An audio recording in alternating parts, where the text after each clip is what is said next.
Kembali di MNC News Prime pemirsa, kita akan lanjutkan kembali perbincangan pada malam hari ini kaitannya dengan memutus gurita untuk Khilafatul Muslimin. Saya langsung saja ke Pak Waryono menjawab tadi apa yang dipertanyakan sebenarnya oleh Pak Khalik begitu ya. Bagaimana sebenarnya upaya yang mungkin bisa kita lakukan untuk saat ini untuk generasi yang memang terpaksa sudah terdoktrin begitu ya di lembaga pendidikan yang memang dikawal oleh Khilafatul Muslimin. Iya, terima kasih Mbak. Ini menurut saya jadi pembelajaran berharga ya bagi kita masyarakat, orang tua gitu ya. Itu pertama-tama tentu jangan kemudian terpesona gitu ya dengan lembaga-lembaga yang mungkin bernama Islam, Ya. tapi Bapak Ibu orang tuanya tidak ngecek gitu ya, kurikulumnya seperti apa.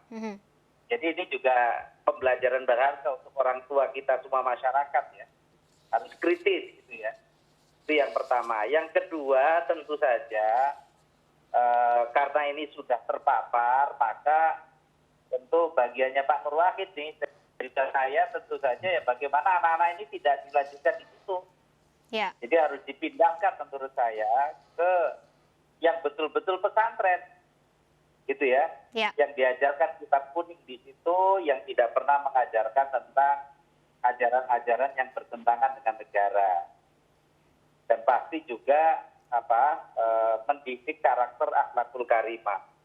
Jadi itu dua itu menurut saya. Jadi orang tua harus kritis, masyarakat harus kritis, dan yang kedua karena sudah terpapar ya harus dilakukan upaya deradikalisasi. Baik Pak Waryono, ini lepas dari pengawasan sebenarnya dari Kementerian Agama mungkin atau mungkin juga dari pemerintah begitu ya tumbuhnya lembaga pendidikan yang memang terafiliasi seperti ini begitu. Apa yang mungkin bisa dilakukan supaya ini juga tidak menjadi menjamur di kemudian hari di berbagai daerah? Ya sebenarnya tadi Mbak, kami punya kalau untuk izin operasi. Pak Waryono? Terputus sambungan telepon. Pak Waryono, Anda masih bisa mendengar suara kami? Filter, mendengar. Ya. Filter kami itu dari kelurahan, Mbak. Baik. Nah, makanya ini perlu dicek Khilafatul Muslimin terutama di Lampung ini. Izinnya tuh apa gitu? Kalau misalnya dia kok bisa mendirikan lembaga pendidikan. Ya. Kalau ke pesantren kan nggak mungkin ya, karena dia tidak memenuhi syarat gitu.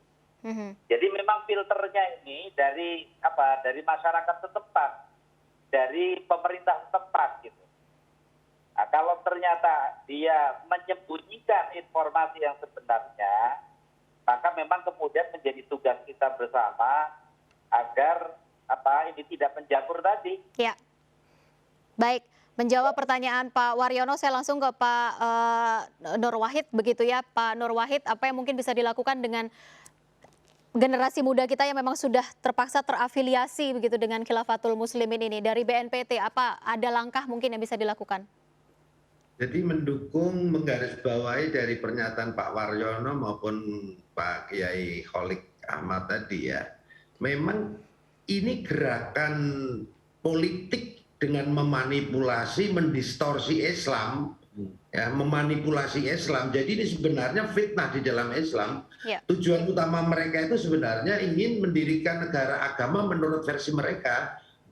Politik kekuasaan dengan ingin mengganti ideologi negara Pancasila dengan khilafah. Itu yang pertama. Yang kedua, untuk kelompok radikalisme ini ya, Undang-Undang Nomor 5 Tahun 2018 ya, yang menjadi pegangan kami di BNPT maupun Densus 88 anti teror ya, belum mampu menjerat dari aspek ideologi secara hukum. Jadi undang-undang ini belum mampu menjerat secara yuridis aspek ideologi yang menjadi ideologi kelompok Khilafatul Muslimin. Ya. Nah, sekarang langkah apa yang harus kami lakukan ya?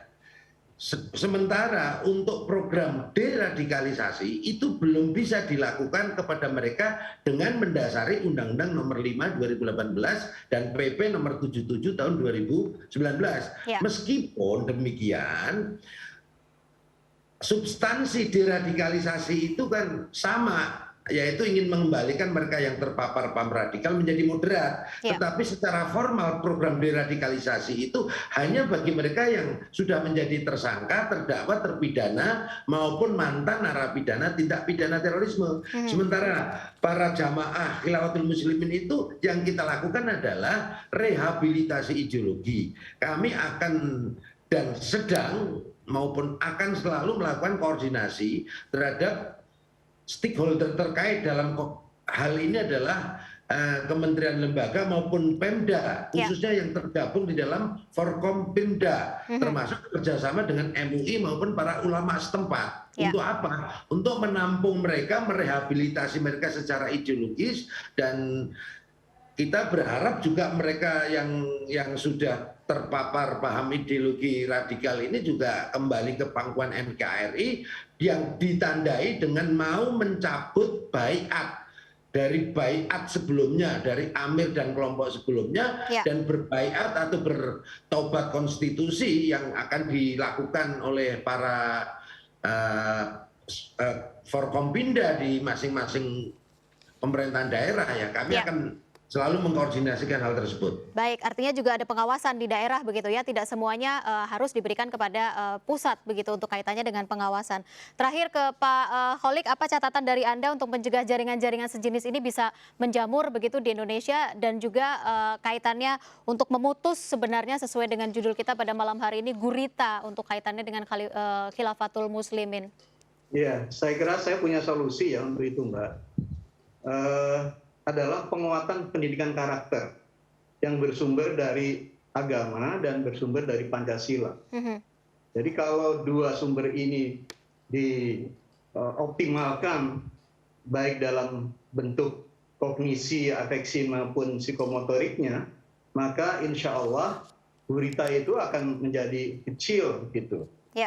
Dan ini juga bisa untuk menekan gejala-gejala yang akan muncul dalam bentuk yang lain, karena ideologi khilafah ini ya tidak beda dengan virus yang berkembang kan gitu ya, selalu ada varian-varian baru gitu.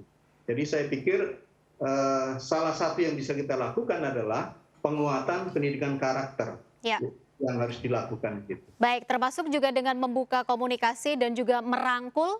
Karena ada juga yang mengatakan bahwa dengan merangkul mereka juga akan bisa terbuka sebenarnya. Anda sepakat dengan itu, Pak Kholik? Ya, termasuk juga mewaspadai kecenderungan penyalahgunaan sosmed ya, Mbak. Baik. Karena narasi-narasi itu dibangun efektif melalui sosmed. Gitu. Jadi saya pikir kementerian atau lembaga yang terkait dengan ini perlu juga mengoptimalkan peran dininya begitu ya. Sehingga dengan begitu maka penggunaan sosmed bisa lebih efektif dan lebih bisa memberikan manfaat bagi pendidikan karakter bangsa gitu. Baik, pengembangan karakter. Sebentar, saya bisa satu narasi sebentar. Silakan, ya. Pak Nur Wahid, silakan. Bawahi dan mendukung apa yang dinyatakan dari Pak Kiai Kholik Ahmad tadi. Silakan, Jadi Pak. kita rangkul mereka, tetapi jangan dikasih panggung. Baik. Tapi kita ajak dialog, diskusi, karena begini, indikasi tuntasnya atau apa namanya, indikasi keberhasilan di dalam program deradikalisasi ataupun rehabilitasi ideologi itu ditandai dengan tercabutnya akar ideologi takfiri yang ada pada mereka dan tergantikan dengan ideologi moderat, yaitu adanya taubat konstitusi dengan mencabut sumpah baiat dari Amir sebelumnya dan konsisten terhadap Pancasila dan NKRI. Itu yang harus kita garis bawahi. Baik, taubat konstitusi dan juga konsisten terhadap ideologi kita, bahwa ideologi kita adalah Pancasila, dan juga kita tidak berharap begitu ya bahwa lembaga-lembaga atau mungkin kajian-kajian seperti ini akan berkembang dan juga menjamur sebenarnya di Indonesia. Pengawasan tidak hanya dilakukan oleh pemerintah, tapi masyarakat juga harus peduli begitu ya, dan juga melakukan pengawasan di sekitar kita tentu saja. Pak Nur Wahid, Pak Kholik dan juga Pak Waryono, terima kasih untuk waktu Anda pada malam hari ini. Semoga bisa memberikan informasi yang bermanfaat untuk pemirsa semua yang ada di rumah. Salam sehat untuk Anda Bapak-Bapak. Assalamualaikum warahmatullahi wabarakatuh. Waalaikumsalam warahmatullahi wabarakatuh. Baik, dan pemirsa, usai sudah MNC News Prime pada malam hari ini dan kami mengajak Anda untuk berbagi kepada masyarakat yang terdampak bencana di tanah air melalui MNC Peduli. Tetap patuhi protokol kesehatan. Saya Rizka Indah pamit, sampai jumpa.